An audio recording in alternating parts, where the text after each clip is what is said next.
So my talk was originally going to be called "What's the Price on Your Head?"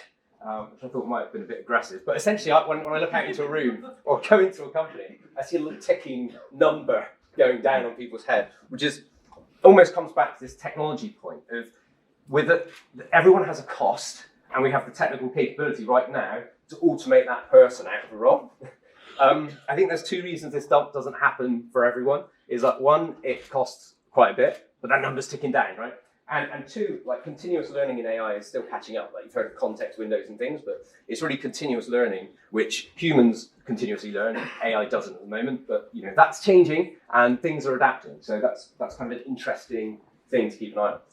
And so the skills I'm going to actually talk about are when we go into companies, and lots of it's about automation, which we really believe is more about liberating people from the mundane so they can focus on actually delivering value, those human skills. And so has anyone here heard of like lean engineering? Just me?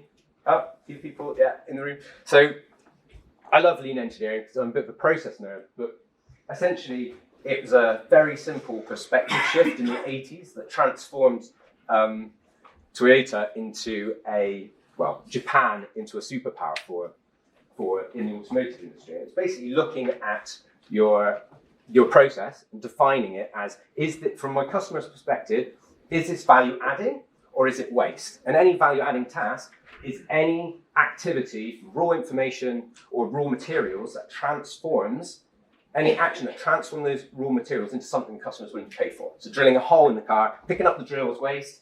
The beautiful thing about this is you go into a company and you label whole departments and whole teams and whole job roles as waste.